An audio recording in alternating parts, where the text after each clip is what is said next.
Good afternoon, I'm Claire Rhodes and I'm the CEO of Producers Direct. Also just going to caveat my pitch by saying I'm absolutely not a blockchain expert, although my knowledge has exponentially grown through participating today, so really appreciated this opportunity. As we've already been discussing today, one of the biggest challenges that global supply chains need to overcome over the next 10 years is the one succinctly captured by the United Nations Development Goal on hunger, ensuring that by 2030, no one goes hungry anywhere in the world. And so solving this massive supply chain issue centres on jointly combining productive farming systems and efficient food supply chains. So at least perhaps until this morning, when people think about where their food comes from and what the opportunities are for improving production, people tend to think about intensive farming systems like this. Large scale, high input, high output. However, actually, what the majority of people really don't think about is that our food, or at least over 80% of it, and our commodities are primarily produced in the hands of small-scale farmers, over 1 billion in total. So that's the reality of where our food comes from and the supply chain challenge that we're facing. At the same time, 60% food production increase is required over the next 50 years to meet the food system goals that we need to feed 9 billion people by 2050. And as we've also been discussing, there's massive problems around food loss. So currently in developing countries, there's 40% food loss post-harvest. So as we talked about in the last session, there is enough food to feed the world, but it's getting wasted. The other thing to think about is the demographics. So of those 1 billion smallholder farmers, 50% are women. They're the ones responsible for producing the majority of the food crops consumed across developing countries. And the average age of those smallholders currently is over 60. So by 2030, when we're meant to be achieving that sustainable development goal, that average age will be over 70, unless we firstly make farming and enterprises based on farming more attractive for the next generation, and also increase the efficiency and the value that's captured by smallholder farmers for their production. This is the reality that we are talking about for a smallholder farmer. As you can see, the majority of smallholder farmers are located in extremely remote locations, many kilometres away from the nearest town. Their land holdings are small, often fragmented, and very few are connected, particularly to the internet. And while 50% of those smallholder farmers are women, they're disproportionately affected and marginalised from participating in global supply chains.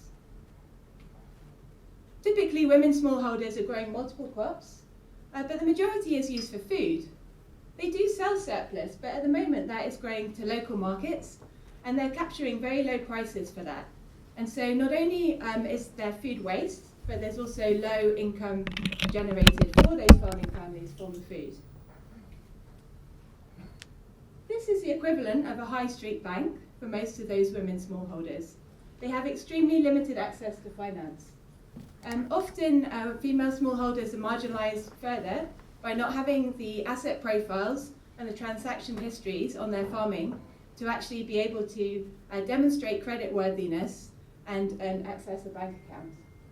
And so these women farmers and many millions across the world have developed very sophisticated peer-to-peer financing systems in order to invest collectively and lend money, all of which is currently paper-based.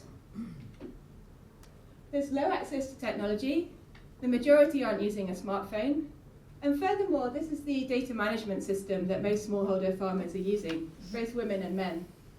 So that's the reality that we're designing for when we think about engaging smallholder farmers in blockchain. So how do you design for this reality? Well, essentially that's where Producers Direct comes in. So Producers Direct, we're an international network of smallholder farmers across East Africa and Latin America. We're not for profit and we're farmer-led.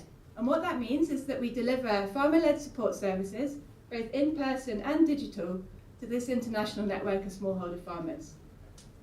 What we do is we invest in farmer leadership. And so farmer-centered design is key to everything we do. Over the years, we've really invested to improve the incomes and the productivity of these smallholder farmers. And so we're focusing on actually the livelihood issues that these farmers face. And essentially the challenge that we're now looking at and the opportunity for developing a blockchain-based system is then how do you enable blockchain to unblock those currently unstructured supply chains. Across our network of 1 million smallholder farmers, these smallholder farmers are collectively growing over 800 million kilograms of produce each year. Cash crops, including tea, coffee and cocoa, but also fruits, vegetables and grains. And so actually we're sitting on an enormous potential and a really exciting opportunity to empower a network globally.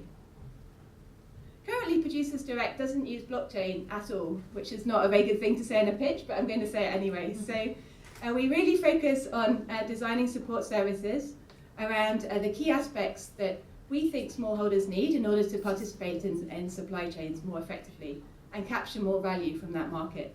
So that is investing in skills development and training, peer-to-peer financing, data management systems that actually work for the farmers themselves, and as we've talked about many times today, actually enhancing opportunities to access market. Particularly the role of young people in delivering market access services, logistics, transportation, marketing, in order to get the product from the farm to the markets. What we're starting to prototype and using an orbs-based blockchain system, not even sure if I'm using the right technology here, so excuse me if I'm not, but actually is around dynamic digital cooperatives, with the opportunity being to enable women who are typically marginalised even from being able to be the member of the cooperative. If their husband's a member, often they're not, to actually participate and benefit from all the functions that cooperatives can deliver without actually leaving their farm. In order to transform women into successful entrepreneurs within their households, connecting the unconnected, but also rooting the design of the system in the reality that they're currently experiencing. And so the prototype that we've been developing focuses on three key things. Firstly, enabling women who have surplus product to sell to be able to come together, collectively aggregate their products, and better negotiate prices for that bundled product with local buyers. Secondly, actually supporting them through the use of this platform to trade, to then develop a transaction history and be able to build a credit profile which facilitates access to financing. And thirdly, over time, because that credit profile has been developed, actually being able to showcase the entrepreneurship, the profitability of these female-led enterprises, and enable them to access further investment to scale. So just as a very quick example, the dynamic nature of this is such that, for example, if 1 week one of the female farmers has surplus pineapple to sell, she's able to join a group with a group of women locally who are also wanting to sell their surplus. But it might be that the next week she has a different crop. And so what we're trying to do is create a system that can actually be flexible and respond to needs. The technical architecture, please don't ask me about the blockchain bit, but essentially the key bit for me is that the user face is being designed so that women can use it no matter what access to devices that they have. So for example, looking at how the functionality can be benefited from whether or not someone has an access to a dumb phone, a tablet, or actually even just a paper-based record-keeping system. We have big ambitions for this, so while we're just starting, I think we are really excited about the opportunity, and what would be fantastic today is to be able to talk about anyone who would like to help us develop these ideas further. But essentially, as we've really talked about, what we see as a key opportunity is being able to build the data records for an increasingly mobilized, connected group of women smallholder farmers across the world, enabling them first and foremost to be able to use that data and those data records to better access services for themselves, but also over time be able to link them both with retailers who might want to procure products, but also service providers who are looking to provide services to those women. So thank you very much.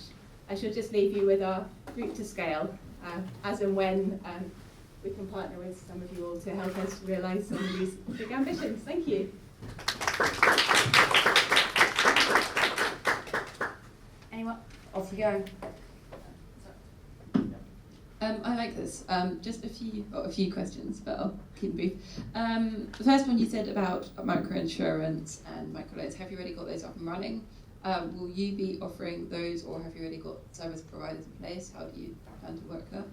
So currently through Producers Direct, we've developed a peer-to-peer lending system based on the model that the women are actually using. The photo that I had up. Sorry, go back. Here, this is actually a really sophisticated lending systems where the group are making contributions and actually borrowing and documenting and building the capital over time. And Producers Direct, we've developed a similar system that works with our network of cooperatives, but not based on a blockchain. At the moment, we're not necessarily planning to partner with microinsurers because we want to make sure that first and foremost we can work with the network to build the data and the records that the women have. And I think the linking with the microinsurers would be second phase once we've actually managed to get the system up and running on the blockchain platform and make sure that first and foremost the smallholders that we're working with feel comfortable with it, and then they're ready to then link and understand the opportunities that they can have by connecting with the microfinance. Do you have any timescales for that? Sorry? Do you have any timescales? To be honest, no. I mean, we're just starting. So I think we see this initial prototype testing for the next 18 months, and then I think we'd look to scale beyond that. So at the moment, we were really early stage, I think, just to emphasise that. And go on. you said about being farmer-led. What's your decision-making process? Is that still pretty centralised, or? No, we're really decentralised, and I think that's why we're excited about the opportunity for blockchain. So, for example, with Producers Direct, the majority of our board members, so we're a non-profit, we're based in the UK, and the majority of our board members are smallholder farmers. So, for example, my line manager is a tea farmer from Tanzania. We then work through organised cooperatives, and so we have a membership structure whereby the cooperatives vote the producer organisations' representatives onto our board. Then, in terms of the way that we deliver our services, the Producers Direct team is deliberately nimble. And then we invest in hiring young people, youth leaders within the cooperatives that we're working with to go out and work with the farming communities to deliver the services, including the design of this new platform. I have a question. I am the same. I really like this. I spent quite a few years in South America doing something similar, but with solar panels. Interesting. One of the challenges that we always came up against was the lack of wanting to learn new things, to be really honest. Yeah. How do you come up against that? I'm guessing in Latin America you do, and also in kind of East Africa. And how do you combat that from an education perspective? Yeah, we absolutely do. It's a constant problem. And I'd say over the years, adoption has worked best. First and foremost, we really invest the time to actually work with groups of farmers to design the tools and the approaches ourselves. And I think that's time consuming, and sometimes it doesn't work when we partner with kind of large corporates that want to scale quickly, but it needs to be done. And the second thing is one of the really big challenges is making sure the immediate value of what we're trying to do is clear. So for example, initially we've worked with farming groups to look at how to support them manage data and record keeping more effectively. Initially we started with a smartphone-based tool. It was very evident that there was no perceived value in entering these records digitally. They couldn't see how it was going to make a difference. We then took a step back. We looked at what they were doing on their paper-based exercise books, the ones that you saw in the photo, and really looked at, okay, so with the data you have, did you know that even if you just aggregated your data in this way and that way, you'd understand that you're actually making a loss from this crop? Very simple things that can be done immediately to show the value of data and show that there's immediate value in doing something that's a really small shift from what they're doing, not a massive change. And so, sometimes you get criticised because, you're working on a paper-based system and everyone's moving to digital, but actually, we really have to invest the time in moving from where people are. Okay, perfect. Thank you so much.